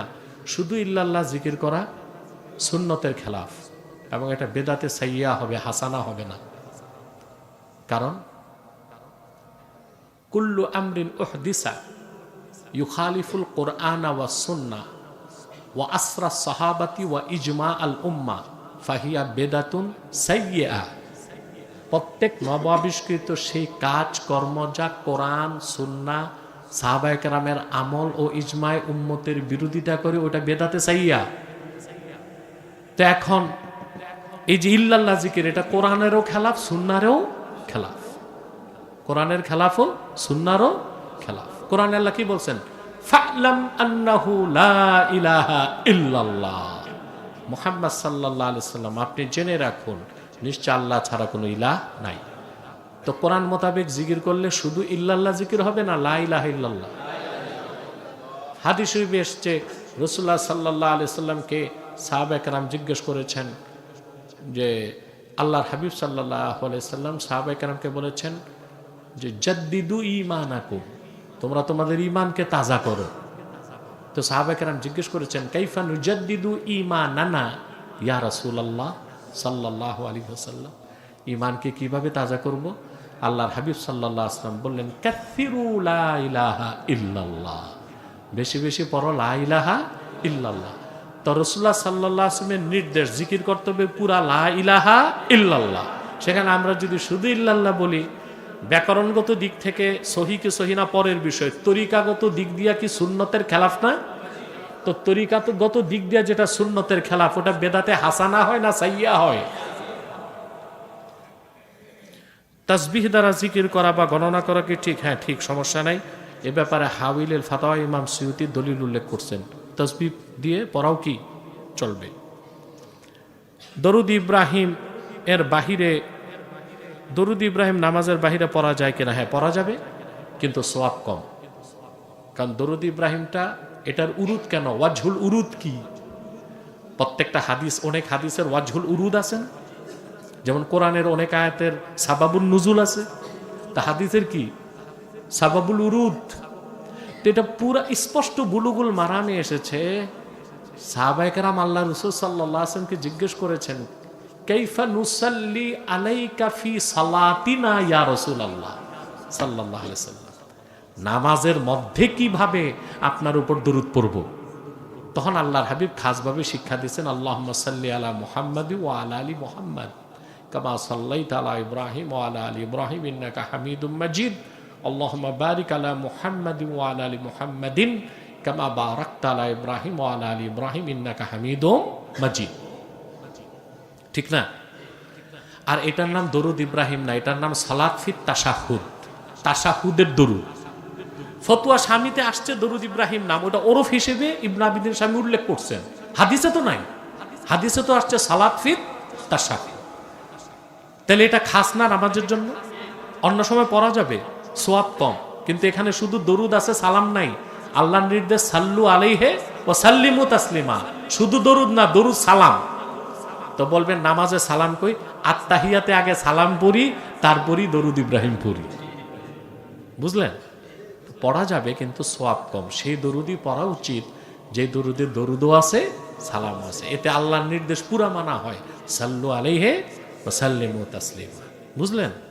আরেকটা বিষয়, এই দরুদ ইব্রাহিম এটাকে যদি শ্রেষ্ঠ দরুদ বলা হয় নামাজের বাইরে, নামাজের ভিতরে না, তাহলে হাদিস পড়ার সময় ক্বালা রাসূলুল্লাহ সাল্লাল্লাহু আলাইহি ওয়াসাল্লাম পড়েন কেন? এটা তো দরুদ ইব্রাহিম না। পুরা দরুদটা পড়া দরকার না? দরুদ ইব্রাহিম কেন পড়ি না? আমরা পড়ি ক্বালা রাসূলুল্লাহ সাল্লাল্লাহু আলাইহি ওয়াসাল্লাম। যে দরুদ ইব্রাহিম ছাড়া দরুদ না থাকে বা এটাই সেরা দরুদ হয়, তা আমাদের হাদিস পড়া উচিত কিভাবে? ক্বালা রাসূলুল্লাহ আল্লাহুম্মা সাল্লি আলা মুহাম্মাদিন ওয়া আলা আলি মুহাম্মাদিন কামা সাল্লাইতা আলা ইব্রাহিম ওয়া আলা আলি ইব্রাহিম ইন্নাকা হামিদুম মাজিদ আল্লাহুম্মা বারিক আলা মুহাম্মাদিন ওয়া আলা আলি মুহাম্মাদিন কামা বারাকতা আলা ইব্রাহিম ওয়া আলা আলি ইব্রাহিম ইন্নাকা হামিদুম মাজিদ। তা তো বুখারী শরীফ খতম করতে 10 বছর লাগবে। ওখানে তো আমরা দুরূদ শরীফ পড়তেছি সাল্লাল্লাহু আলাইহি ওয়াসাল্লাম, কারণ ওখানে সালাতও আছে, সালামও আছে, শব্দ কম আছে। একদম কুতুবুস সিত্তা, সিয়াহ সিত্তা ও অন্যান্য হাদিসের কিতাব থেকে আমি 40টা সিগায় দরুদ শরীফ পাইছি। কতটা সিগা? 40টা সিগায়। এগুলো হচ্ছে বাড়াবাড়ি, এগুলো করা উচিত না। কেউ দরুদ ইব্রাহিম পড়তে চাইলে নামাজের বেলা পড়বে, কোনো সমস্যা নাই, কিন্তু এটাই পড়তে হবে, এছাড়া আর দরুদ নাই, এটাই সেরা দরুদ, এটা একটা মূর্খতা ছাড়া আর কিছু না।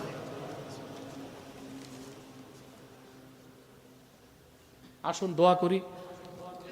আর জন্য, মায়ের জন্য দোয়া করবেন, আল্লাহর জন্য ওনাকে হায়াত দারাজ করেন। ভাই বোনদের সকল আওলাদদের জন্য দোয়া করবেন। বিশেষ করে ছোট ভাই ওবায়দুল্লাহ আব্বাসীর জন্য দোয়া করবেন। তার সোনার কপাল, সে আল্লাহর দেশ আরবে আছে, মদিনাতুল মুনাওয়ারাতে পড়াশোনা করতেছে, আল্লাহ তাকে কবুল করে নিক। আসুন দোয়া করি। আলহামদুলিল্লাহি রাব্বিল আলামিন ওয়াল আকিবাতু লিল মুত্তাকিন والصلاة والسلام على نبينا ونبي الأنبياء محمد صلى الله عليه وسلم رحمة للعالمين وعلى آله وصحبه أجمعين. ربنا آتنا في الدنيا حسنة وفي الآخرة حسنة وقنا عذاب النار. ربنا ظلمنا أنفسنا وإن لم تغفر لنا وترحمنا لنكونن من الخاسرين. আল্লাহ তাআলা মারকাজু তাহরিকে খাতমে নবুয়ত কারামতিয়া মাতলাল উলুম মাদ্রাসার আজকের বছরের সমাপনী অনুষ্ঠান হলো সহিহ আল বুখারী খতম করার মাধ্যমে। আল্লাহ, আমি সহ সকল মেহমান বৃন্দ এবং তুলাবায়ে এজাম আমাদের সকলকে তুমি কবুল করে নাও। আল্লাহ, আমাদের জিন্দিগির গুনাহ মাফ করে দাও। আল্লাহ, এই প্রতিষ্ঠানকে কবুল করো, দরবার শরীফকে কবুল করো, সংগঠনকে কবুল করো। আল্লাহ, এই প্রতিষ্ঠানগুলোর সাথে, সংগঠনের সাথে যারা জড়িত আছে, তোমার সেই প্রত্যেক বান্দাকে তোমার ওলি হিসেবে কবুল করো। আল্লাহ, যারা চাকরিজীবী তাদের সফলতা দাও, যারা ব্যবসায় বারাকা দাও। আল্লাহ, আমার কলিজার টুকরা তুল্য ছাত্রগুলোকে আলেমে তাকি হিসেবে কবুল করে নাও।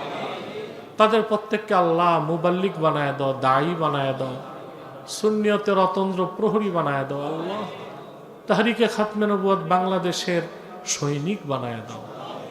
এলমে নূর তাদের অন্তরে দান করো। আল্লাহ, এলমে শরিয়ত, এলমে তরিকাত, এলমে হাকিকাত, এলমে মারিফাত দান করো। আল্লাহ, হাদিয়া বাঙ্গাল শাহ কারামাত আলী জনপুরি রহমতুল্লাহ রেখে যাওয়া এই বাগানে আগাছা পরিষ্কার করার জন্য তাদেরকে কবুল করে নাও। আল্লাহুম্মা আইন্না আলা তাআতিকা ওয়া যিকরিকা ওয়া শুকরিকা ওয়া হুসনি ইবাদাতিক। আল্লাহুম্মা ইন্না নাসআলুকাল আফিয়াহ, আল্লাহুম্মা ইন্না নাসআলুকা তামামাল আফিয়াহ, আল্লাহুম্মা ইন্না নাসআলুকা সালামাতা মিন কুল্লি বালিয়াতিদ দুনিয়া ওয়াল আখিরাহ। তাওয়াফানা মুসলিমিন ওয়াল হিকনা বিস সালিহিন। اللهم ارزقنا علما نافعا وفهما كاملا ورزقا واسعا. اللهم ارزقنا علما نافعا. رب اشرح لي صدري ويسر لي امري واحلل عقدة من لساني يفقهوا قولي. ربي زدني علما. ربي زدني علما. প্রত্যেক ছাত্র পড়ো, ربي زدني علما. ربي زدني علما. اللهم ارزقنا قلبا نقيا من الشرك بريا لا كافرا ولا شقيا. يا حي يا قيوم برحمتك نستغيث. اصلح لنا شاننا كله ولا تكلنا الى انفسنا طرفة عين. فاطر السماوات والارض انت ولينا في الدنيا والاخره. توفنا مسلمين والحقنا بالصالحين. اللهم نور قلوبنا بنور معرفتك ابدا ابدا يا الله يا الله يا الله. اللهم نور قلوبنا بنور معرفتك ابدا ابدا يا الله يا الله يا الله. اللهم حبب الينا الايمان والقران وزينهما في قلوبنا وكره الينا الشرك والكفر والعصيان. يا حنان يا منان ويا منزل القرآن. আল্লাহ, এই মাদ্রাসার খেদমতের কারণে, আল্লাহ দরবার শরীফের খেদমতের কারণে, তালিম তাআল্লুমের বরকতে দাদা হুজুর কেবলা আল্লামা সিদ্দিক আহমদ আব্বাসী জনপুরি রহমতুল্লাহ, ওনার কবরে বেহেশতের নূর বাড়ায় দাও। আব্বা হুজুর আল্লামা নেসার আহমদ আব্বাসী জনপুরি রহমতুল্লাহ, ওনার কবরে বেহেশতের নূর বাড়ায় দাও। ওনাদেরকে বেহেশতে উঁচু মাকাম দান করো। দাদা হুজুর কেবলা, আব্বা হুজুর কেবলা রুহানি তাওজ্জু ফয়েজ আমাদেরকে দাও। আল্লাহ এই মাদ্রাসার সাথে যারা জড়িত আছে আগ থেকে এখন পর্যন্ত তাদের জিম্মা তোমার হাতে তুলে নাও, তাদেরকে নিরাপত্তা দান করো আল্লাহ। আসমানি দুনিয়াবি বালা মুসিবত থেকে, দুঃখ থেকে, কষ্ট থেকে, ঝড় তুফান বৃষ্টি বাদল থেকে, হাদেসা থেকে, নবত থেকে তাদেরকে রক্ষা করো আল্লাহ। তোমার রহমতের ফেরেশতা দিয়া তাদেরকে হেফাজতের ব্যবস্থা করে দাও।